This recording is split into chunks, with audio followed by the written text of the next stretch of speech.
Welcome to the first ever episode of WildStar Drop, the podcast for everything WildStar. If you want to be a part of the WildStar Drop Nation, then stick around. Today on the first episode, we are introducing the show, first and foremost talking about DDoS attacks in the head start, talking about some server problems in the beginning, but talking about the overall awesomeness that is WildStar in the first week live ever playing the game. So this is the WildStar Drop Podcast. I'm Dusty, and let's get started. Hello, everyone, and welcome to the first ever episode of WildStar Drop Podcast. So again, my name is Dusty, and I am the host of the WildStar Drop Podcast. This is, in a sense, a passion project for me. There are tons of WildStar podcasts out there. I understand that. I absolutely adore the game, so I am a bit fanboyish, but I will have the positives and negatives about the game going forward. So this is going to be your one-stop shop for all things WildStar. Now, I'm going to do my audio format or podcasting format slightly different than those podcasts that are already out there. For the most part, you're going to have multi-host shows, which are 2 or 3 hosts hosting a show. Me personally, I want to do a 30 to 45 minute audio show via podcast about all of the WildStar news, happenings, anything in regards to WildStar that's going on. I myself am going to be hosting, recording, and doing all of that myself, and then putting that information in audio form out on the interwebs, and hopefully you guys are going to gather some good information from the podcast. So I'm not going to spend 30 minutes explaining what the show's about. Basically, bottom line, it's about WildStar. If you like WildStar, this show will be for you. Now, I will have co-host, coming on. I'd like to interview some Carbine developers. I'd like to do that in the future, but again, that is all in the future.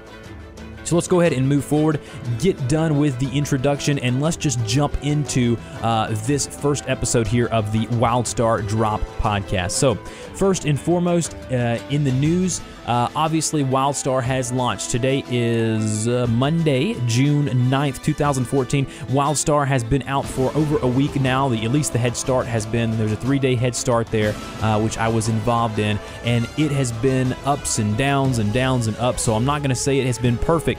Started out with the DDoS attack in the opening minutes and hours there of the head start, and then going forward from that, they did have some bumps in the road, but overall, I believe it was a good launch. Now, there were some things that caused some hiccups going forward after the head start, so they released the game, interestingly enough, with very few servers. So me personally, I thought they would know the amount of players and amount of pre-orders and box purchases of the game that they had, and could judge how many servers they would need off of that data. Unfortunately for them, I think they might have underestimated either the amount of players or underestimated the load that it would put on their servers, thus causing gigantic queues when trying to log into certain servers. So like my server, Thunderfoot, which I picked, which was awesome. I picked that, didn't even know if it was going to be popular or not, and has been phenomenal. I have not had a queue since I began in the head start.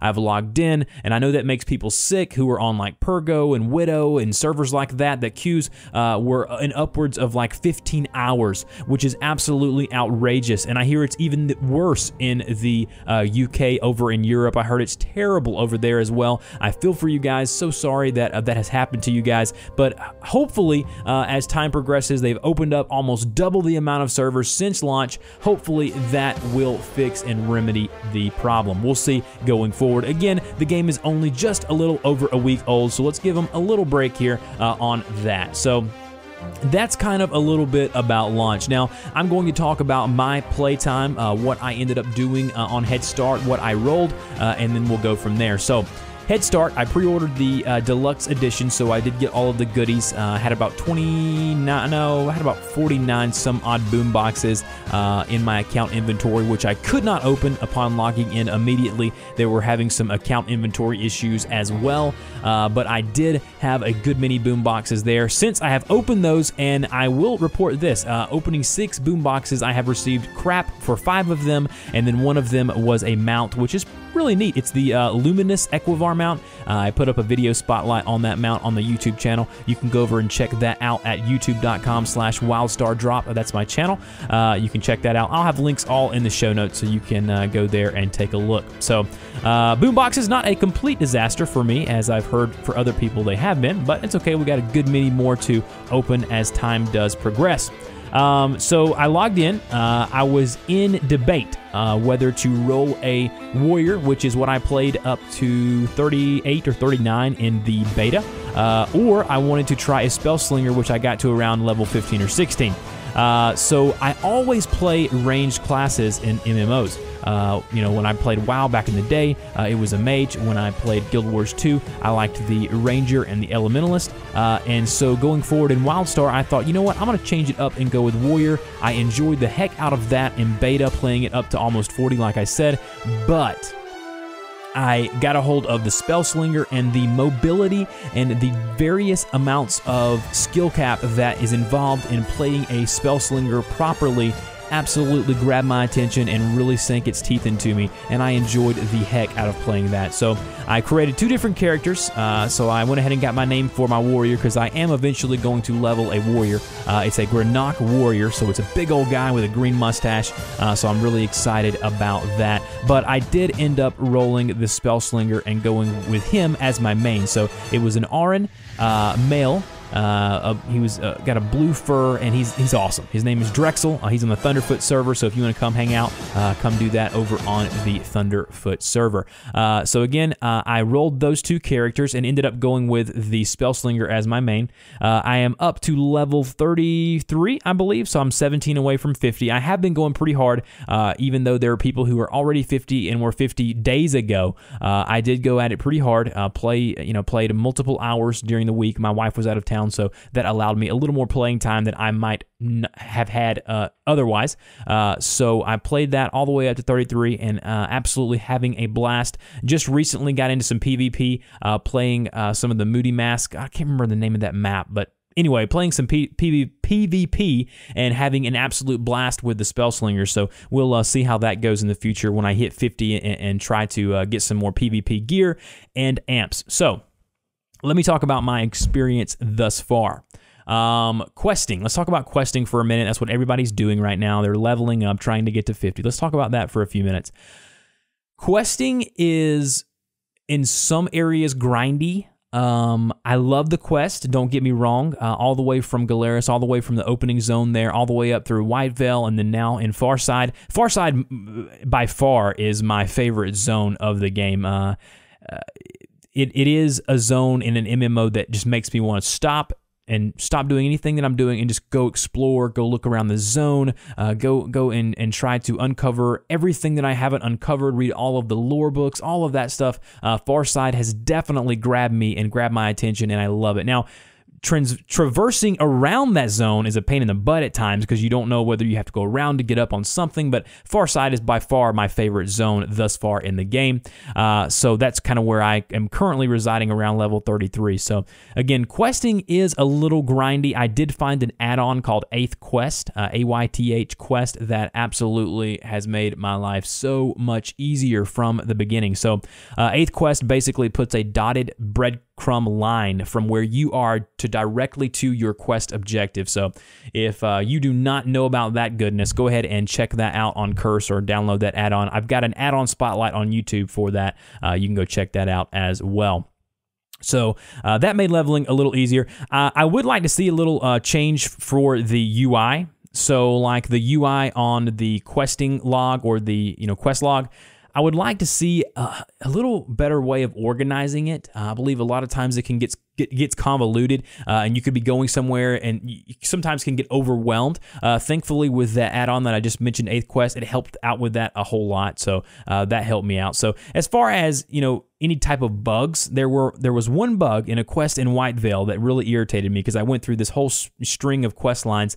I believe it had to do with some guy named Bernie. I have no, I don't know, but anyway, I went there and I was supposed to kill this guy in this dungeon, and you go through all this, and the guy ends up being bugged and not being there. So that was disappointing, and there was some loot at the end of that quest that I really would like to have. But anyways, that was probably the only quest that I did that was that bad bugged. There was another one in White Veil that I think they need to rework, another quest that took forever. Took like almost an hour to just complete that quest, and it was a world story quest, so I wanted to complete it. So questing overall, though, man, it's been a lot of fun. I can see when I'm on my second, third, or fourth alt down the road, it most definitely will get boring, and I will have to spice it up a little bit by going PvP and leveling that way. But as far as my first character going to 50, I'm enjoying the experience. I'm enjoying reading some of the lore. I'm enjoying all of that. So that has been my questing experience. Now, let's talk about the next thing that I want to talk about, and that is dungeons and adventures. Being in the beta as long as I was, adventures and dungeons are not new to me. They're something that I experienced in the beta and had a good time for the most part. I made a mistake though. When I queued for the first time, there's a little checkbox. You need to make sure you do this. A little checkbox that says your realm only. Do not check that, or else your queues will be way longer than they are if they open it up to other servers and realms. Obviously, that's the case because there'll be a bigger pool of people to choose from. So, once I had that whole embarrassing mishap out of the way, it was fine. The queues were around 30 to 45 minutes, sometimes an hour for a DPS spell slinger. And let me just say this.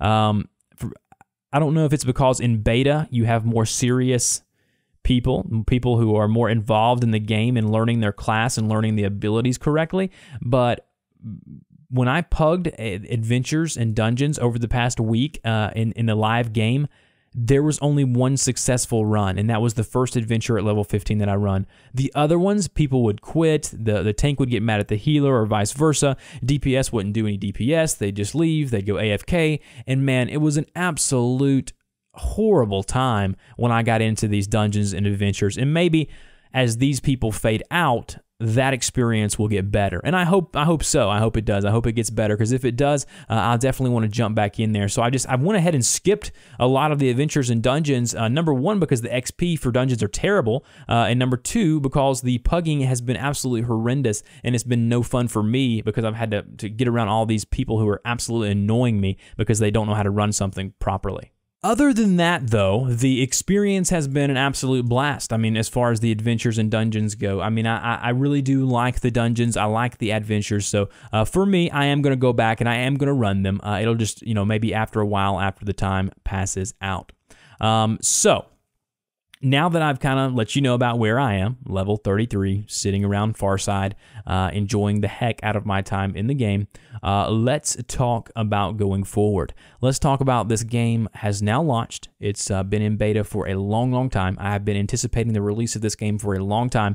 Let's talk about MMOs in general and WildStar and what I believe is going to happen in the future. All right, so they've got this cred system. All right, the cred system, as you all know about, we're going to be able to purchase cred from WildStar off the website and then sell it for in-game gold and then pay with cred for your subscription. So there's a whole deal. You can go to their website and it explains the whole cred system. It's very similar to EVE Online, where you can buy Plex there and then buy game time as well. Me personally, I have some money saved up. I don't mind spending money like it was a sub on a game, and I'm going to buy some cred, and I'm going to experiment with that at the beginning of the game and see how much plat I can get for the cred. That way I can go ahead and build my bank up as I'm continuing to try to make money with crafting and all of that stuff, and then see if that can help me going forward with the game. So I have no problem with it, but let's talk about, let's talk about the game's longevity, whatever you want to call it.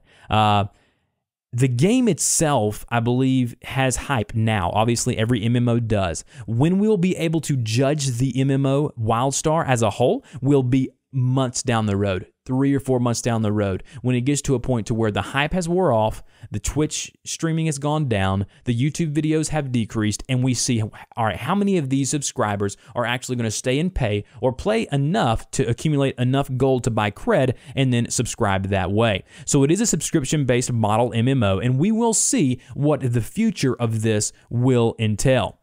So I just wanted to touch on that briefly and just say to you guys, the audience, I hope, I really do, that this game sustains itself and continues to grow, and I believe it will. I believe Carbine and the devs over there are really interactive, and I want to transition into that. So that was a segue into this. Going forth in this launch, the past week and a couple days. I've been a part of a few MMO launches. I'm an MMO gamer in general.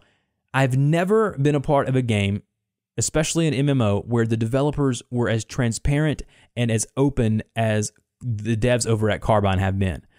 So throughout the whole head start and launch, you would see Twitch live streams. You'd see Tony Ray on Twitter, the community manager. He'd be tweeting. You'd see Cougar, the guy who is in charge of the servers and all of that good stuff. That guy would be all over Twitter saying, we know we're having problems with servers. We're trying, we're working, we're opening stuff up. These guys were all over social media. They were all over the internet letting us know, here's what's happening, here's why this is happening. And I believe that in itself is going to be one of the main reasons, if not the only reason, that keeps, not the only, I'm sorry, I didn't mean that, one of the main reasons why this game is going to succeed. The transparency of the developers into saying, hey, we love this game is awesome, and we are going forward, and we are committed to this, and we're committed to transparency, we're committed to openness, and we will create and produce a successful game. And I believe that's what they're doing, and that to me is so important and crucial in what we're doing. So that to me was one of the cool things that I saw there. So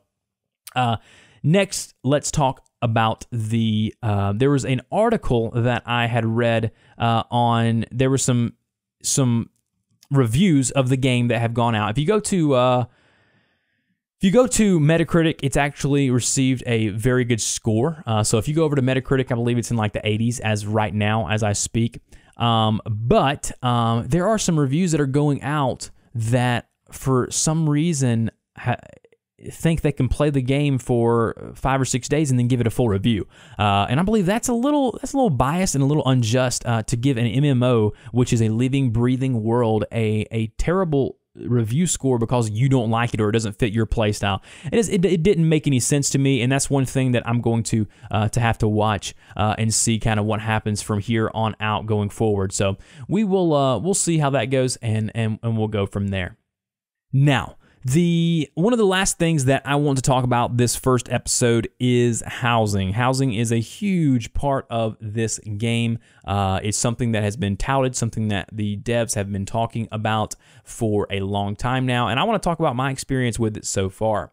So you unlock housing at level 14. I went to my house for the first time immediately when I could. You get this little fast travel thing to put on your hotbar that every 15 minutes you can transfer back or go to your house, teleport to your house, which is awesome, by the way. I will give you a pro tip, and I know you guys probably already know this. Make sure you are logging out within your house. You get rested XP. You can't play for a couple days, boom, you get like a whole bar of rested XP, and that just speeds up the process even better. So make sure you're doing that. Also, there is a questing board or a housing bonus board right where you zone into your house. Right-click on that. Every day, go to your house, right-click on that. It can give you either a 10% bonus PvP reward. It'll give you 5% bonus of questing and PvE, and there's another reward that it gives you. Go check that out. Make sure you're cashing in on all of these awesome things. So I'm going to talk about my experience with housing thus far. All right, I pre-ordered the deluxe edition, as I have already told you, so I got the Rocket House. The Rocket House is awesome. It's sitting in the middle of my housing plot. Love it. Haven't done much interior decorating because I've been interested in what I could do outside of it. I've left the biome the same, whatever it was with the sky there, whatever it normally is, and then I've added a couple side plots. I've added a mineral node because I'm a miner, which I'm a complete OCD person about. Anytime I see a node, I have to go attack it, which that brings me to another point. I love the way they do gathering in this game. It's a no-brainer. I don't know why other MMOs haven't done this in the past. But anyways, I put a mineral node in my house. Every day I go there and mine and get XP and continue to level up my mining right there in the comfy areas of my home. And I believe all you have to do is just buy that. You buy that plot. I have a video on YouTube showing you how to do that over at WildStar Drop. But it's an awesome way to do that. I also have a crafting kiosk. So if I want to craft, which I'm a weaponsmith right now, and I'll talk about that in another show, maybe a next episode I'll talk about crafting, but crafting is so intense, is so in-depth in this game, and I absolutely love that part about it. So anyways, I got my house, I got my mineral node, got my crafting kiosk, and I'm telling you something, this game is going to change the landscape of loot, okay? And here's what I mean by that. Yes, there are going to be hardcore raiders who are going to go for in-game, who are going to go for the Datascape and all those big 20-man and 40-man raids, and they're going to want the drops. They're going to want the gear drops. But let me tell you something. When I'm questing or I'm fighting a world boss and I get a drop and it says decor, okay, it says decorum for my house, I get so excited. All right, people are going to want to kill bosses just for the drops for their houses, which is amazing to me. WildStar has really opened up the game and opened up loot even more. The customization options for your house are absolutely endless, and the way they allow you to dye your armor, the way they allow you to customize your mount, your hoverboard, oh my goodness, the options are endless. So again, I'm not trying to gush over this game. There are problems. I did list those at the top of the show. There have been server issues. There have been this, but I'm telling you, if you like MMOs, if you like anything fantasy-wise, this game, go check it out. Look, $60, you get a free 30-day, trial. You can even get it for like 48 over at some of those websites. Go to Twitch, find a link, go there, do that. And man, it's really worth your while to see if you would enjoy this game. I can see this game, staying in my life for a long, long time. So that's a little bit about housing. Now, let's do a bit of housekeeping here before I sign off for this first inaugural episode of WildStar Drop. All right, so the episodes will come out midweek. Each week it'll be Wednesday or Thursday, depending on my work schedule and depending on when I can get it out. The episodes will range from 20 to 30 to 45 minutes. Again, it's going to be just me to begin with. I will bring on people to co-host with me. They won't be permanent hosts, but they'll be coming on talking about certain areas of the game. If that's something that you would be interested in doing, hit me up on Twitter. It is at WildStarDrop, all one word. Send me a DM. Go ahead and hit me up on Twitter. Speaking of that, follow me on Twitter at WildStarDrop. Do that. Subscribe to our YouTube channel. Eventually, I'll get these podcasts up on the YouTube channel, but the first one, I just want to get it out there, get it on iTunes, and get the content flowing. So again, midweek, WildStar Drop on Twitter, WildStar Drop on YouTube, and connect with me in all of those good places. You can also email me at WildStarDrop@gmail.com. I will answer any question you have. So let me know your experience. This is a segment I want to have. I want to have a segment where you guys email me or tweet me about your experience, something that you've experienced that has been absolutely a blast, something that has been not so fun, or just questions about the game in general, about what you're thinking about the game. Send that over to WildStarDrop@gmail.com or hit me up on Twitter, like I said, at WildStarDrop. Let me say, before we even end this first episode, thank you. If you've listened this far, you've stuck with me, you are going to be a fan of mine, and I appreciate that. That means the world to me. I look forward to producing and creating WildStar content, audio, video, any other way for you guys for a long time to come. I enjoy the game, I enjoy producing content, and this, for me, is a love, passion project because I love the game, and I want to see kind of where it goes, and I want to be on the boat of content creators who takes this game and says, here, this is my game, I'm putting my name on it, and let's go. So I believe Carbine, I'm going to give you a shout out. Great job, great game, has been a blast thus far. Continue to squash those bugs, continue to be transparent, and I believe you have a hit on your hands. So anyways, guys, my name is Dusty. This has been the first episode ever of WildStar Drop, and I will see you guys next time.